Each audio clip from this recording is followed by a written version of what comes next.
Hello everyone. I'm Miss Stephanie from the Ida and Petersburg branch libraries of the Monroe County Library System, and today we're here at the Ida Fire Station. We have Assistant Chief Ron Eady from the Ida Fire Department and Assistant Chief R.J. Shaw from the Summerfield Petersburg Fire Department here to help us. Now, every year you usually get a chance to come to the fire station and see how it works for yourself. Well, this year we can't do that. We thought we would bring the fire station to you. So I am going to turn it over to the gentleman. How you guys doing today? I'm Fireman Ron. Fireman RJ. We're going to talk to you guys today a little bit about fire safety, fire prevention. First thing I want to start off is, fire is a tool, it's not a toy. We use fire to heat our houses, cook our foods, we use fire to melt steel. And until you learn how to use it properly, we're asking you not to play with it. That's how fires get started. Don't play with your matches, lighters, or candles. You can start a fire, and that's a dangerous situation for you. While we're on this, and because of the fact that we can't come to you, everybody's using hand sanitizer a lot now. Be very careful using this around any type of open flame, because the chemicals in it are flammable, okay? Okay, so here at Ida and Summerfield and a lot of the other fire departments in Monroe County, we're volunteer paid on call. No one sits at the station waiting for a call, normally. What will happen is most of us will be at home, a local restaurant, wherever, and this little thing on our belt will go off and tell us that we got a call. So that's why it may take us a little longer to get there than a full-time fire department. We are all volunteers. We do this for the good of the community, just like you guys. Okay, so the first thing we always cover is stop, drop, and roll. We want to add one thing to it. You're going to see us later when we put our gear on that we have a special piece that we wear over our eyes, our nose, and our mouth. Those are very, very sensitive areas. So when you do your stop, drop, cover, and roll. If for some reason, it doesn't happen very often, you ever get fire on your clothes, you want to stop right where you're at. Drop right down to the ground, take your hands, cover your eyes, your nose, and your mouth, and just roll back and forth until it goes out. So that's if you ever had fire on your clothes. We hope it never happens. If it ever does, you kind of got an idea what to do. Now, if you ever saw a fire in your house, there's two things we want you to do. Tell everybody else and get out. Every room in your house, you should know two ways to get out of that room. So if you see a fire, tell everybody, get out, stay out. Don't go back in for any of your electronics, your toys, your pets. More than likely, they're going to be trying to find a way to get out faster than you. They sense danger also. Once you get out, we want you to go to a meeting place. Your family should know where everyone is going to meet. That way, when you call that number, 911, they're going to ask you if everybody's out, and everybody should be accounted for. So I'm going to turn it over to RJ to cover a little bit about 911 because that's what he does. So on top of being a volunteer firefighter, I'm also a 911 dispatcher. That's my full-time job. I take 911 calls from, it could be anybody ranging from a small child to the elderly, needing help in an emergency. If you were ever in a position that you need to call 911, you need to remember these tips. First of all, it's 3 easy numbers to remember, 911. Another thing is that even if you have a phone that doesn't work, a cell phone that's turned off that no longer has service, you can still use that phone to dial 911. It's not a toy, and a lot of times we get calls from kids playing around on the phone. So please remember that we don't like you doing that because we only need to know when there's a true emergency, and that line that you're calling in on could be needed for somebody else that needs their life saved or their property saved as well. So in an emergency, you dial 911. Now there's several things that the 911 operator needs to know when you call. Most importantly, your address. If you don't know your address, get with mom or dad or your guardian or whoever you live with and go over that with them. You need to know the numbers and the street name of your house. If you don't, try your best, but just remember, try to remember the numbers and the street name. Say what's around you, what do you see, tell them exactly what you know, and be calm and be very clear about what you're saying. A lot of times, you know, these are people's worst days of their lives. And you could be very upset, you could be crying, but if you're doing that, it makes it very hard for us to understand what you're trying to say to us. So if you be like how I'm talking right now, trying to be very calm, very clear, and say where you're at, that'll help us get you help a lot faster. Another thing is, as firefighter Ron was saying, is your meeting place. We need to know, where are you going to be? Are you going to be at the neighbors? Are you going to be in the front yard? How many people live with you? Is there anybody else in the house? Are you stuck in the house and can't get out? There might be a chance where you might not be able to get out of the house. So it's a good idea for us to know where exactly you are, so we know where exactly to send help. You may not always see the fire.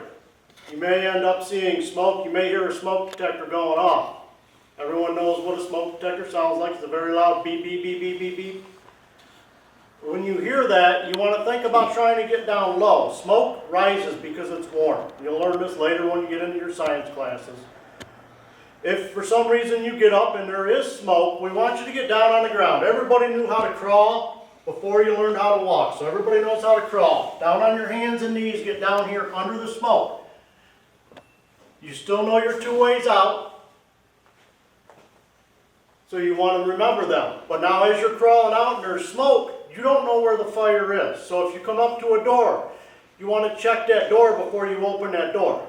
You want to use the back of your hand because you're using this side to crawl. That door could be really hot.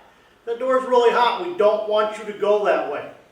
Try your other way out. If for some reason you can't get out, get back to the bedroom or wherever you were coming from, close that door to protect you from anything, and we are going to come in there. Now, you hear us tell you to get out and stay out. We're going to go over some of our equipment and why we say it's okay for us to come in and find you, but we're telling you guys to get out and stay out. It takes 2 things. It takes training and it takes equipment.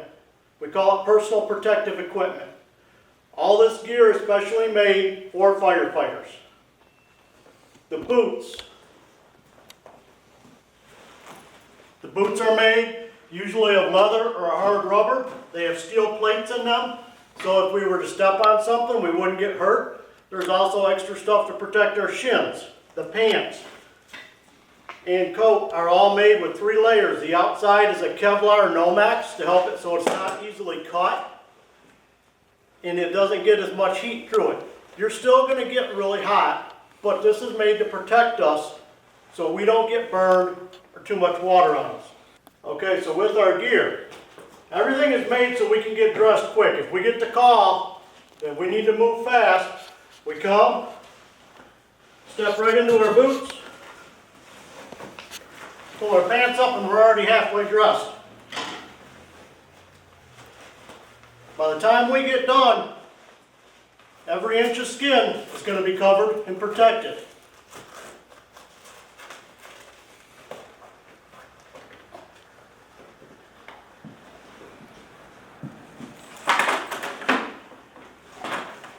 We have a little hat that will protect our ears, the back of our neck, and our hair.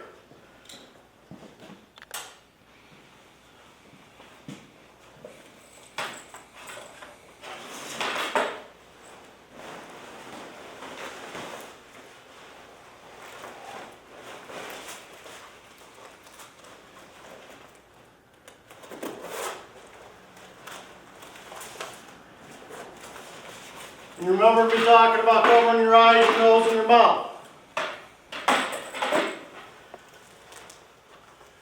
This piece of equipment right here, along with this, allows us to get fresh air in an area that's normally too hot, smoky, or dirty to be able to breathe.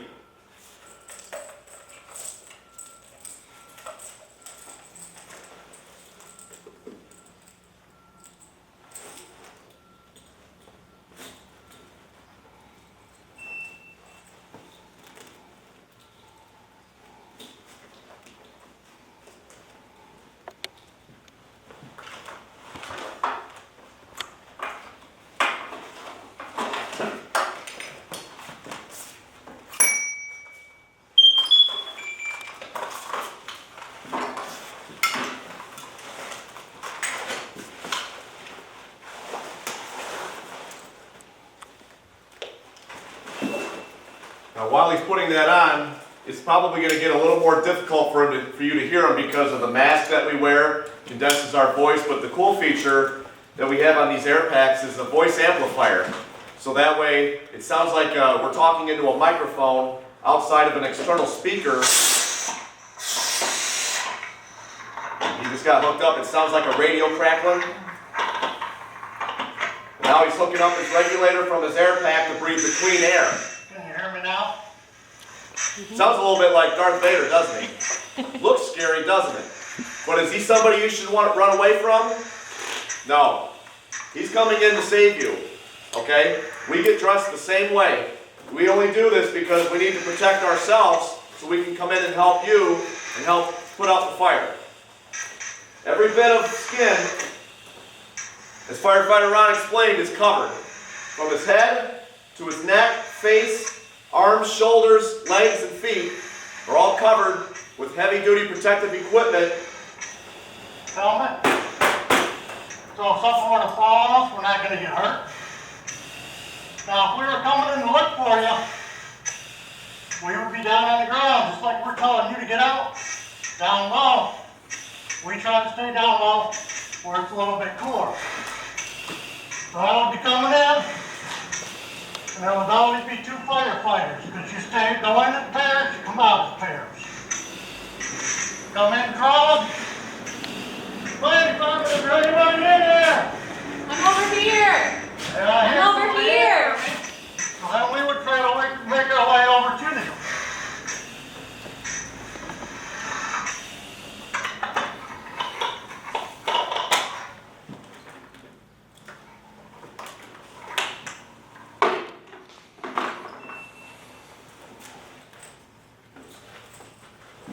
Yes, it makes it a little difficult. It's a lot of equipment, probably weighs about as much as some of you kids. But we try to do this so you guys can see what we look like and understand. Now, if for some reason you guys can't get out, we're going to come in. We will find you. There's going to be a lot of noise. So if you can, if you hear us, make some more noise. The other thing you can do is if you're in a bedroom that's got a window, you can try to see us, put a toy, put a flashlight, something like that, so we know there's somebody in there. There's new search techniques coming out every day to try to get us in, to get you quicker. Instead of going through the whole house, go into a bedroom and start searching them quicker. The other thing that we have on these packs, that some of you have seen before, is a thermal imaging camera. This device, I can turn it on and look around and it will show me heat images. By doing that, we can use this camera to find somebody, even if it's pitch black in that room. We will come in there, we will find you. I'm going to take this off, let the air out of it. All the noises you hear are safety devices for us. Shows us that we're getting low on air. It'll start making noise if I'm not moving to inform the other firefighters that there might be something going on with me. They need to come find me.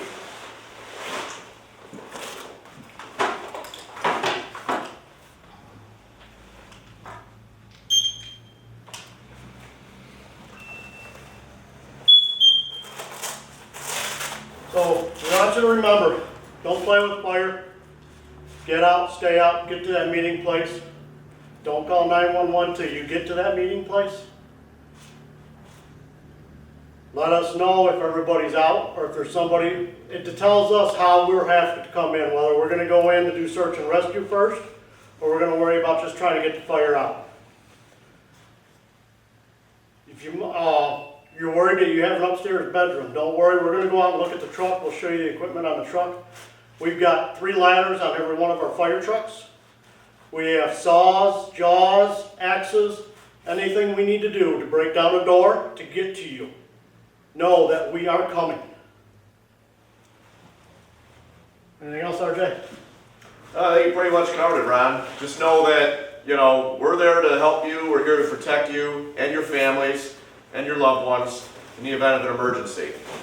You're going to see a lot of things that, if you were ever to experience an emergency, it might be very scary, like I said before. But as long as you stay calm and you speak very clearly into the phone, like I explained earlier, help will get there a lot quicker, and we'll be able to take care of everything that unfortunately may have happened to you. So what we'll do now, we're going to take a little break. We'll go out and walk around the truck. And most of you guys from Ida are used to us spraying water, so we can't do away with that this year. We're still going to do it, all right, guys? And hopefully all this settles down by spring, and maybe we can have you guys come over to the station in the spring and do some tours. Okay, so this is our main attack truck if we have a house fire. This is the first truck that is going to roll out. The driver sits up front. Once the driver gets there, normally he's going to run this pump. This controls all the water coming in and going out of this truck. In the back seat here, there are 4 spots.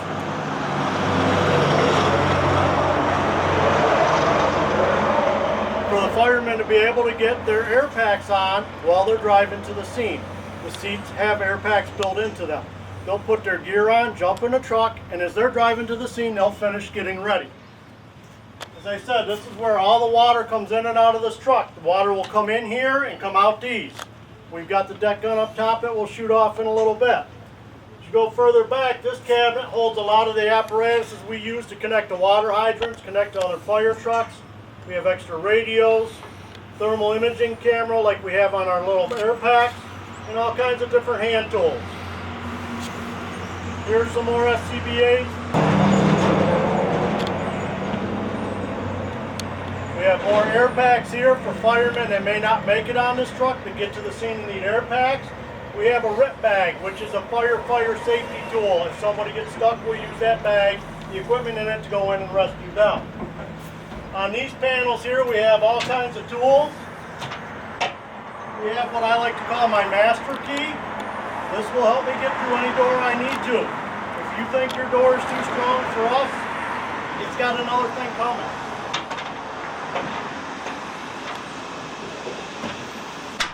We have several different types of chainsaws. We have a light we can set up at night if we need it, and we also have a fan that if it's very smoky inside the house, we'll turn this fan on once we get some stuff opened up and start blowing the smoke out to try to get fresh, clean air to you if you are stuck. But we are coming in. Back here we have the ladders I was talking about. Here's all 3 ladders. What we have here is a rescue tool. It's a hydraulic tool. We use it to cut apart cars if we need to, but we can also use it to open doors if we had to do that. Up top is all kinds of fire hoses to be able to get water wherever we need to get it to put that fire out. This is where we keep all of our tools that we normally use on car accidents. We have the jaws spreader. This is what we might use if we had to open a heavy door, a steel door that we might not be able to get to normally we would just put this in there and start spreading it apart.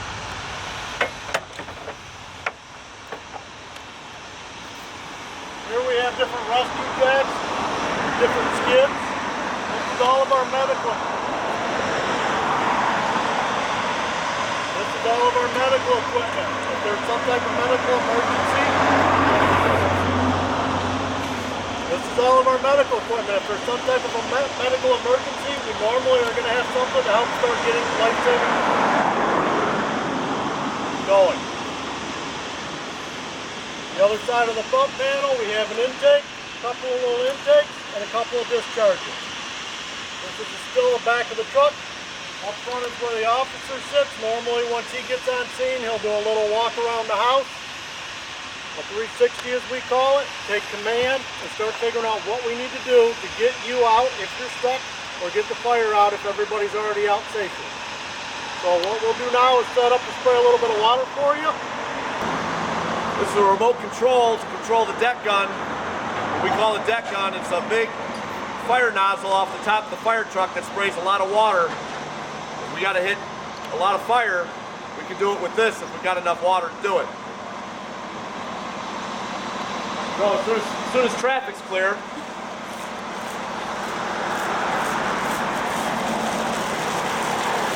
fire away, Ron.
fire trucks, you can only hold so much water in them. And you're probably wondering, where does the water come from behind all these doors we just showed you?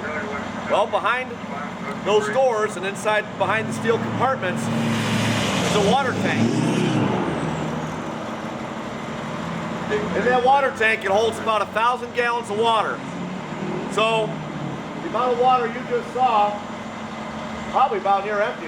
Say our firefighter Ron? All right, so that was only about half full. What you just saw was 500 gallons of water.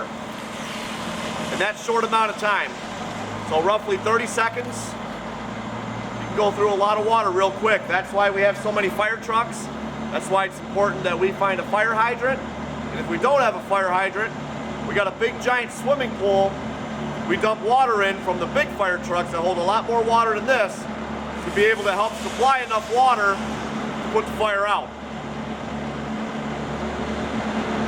Well, we'd like to thank you guys for watching the video today and paying attention.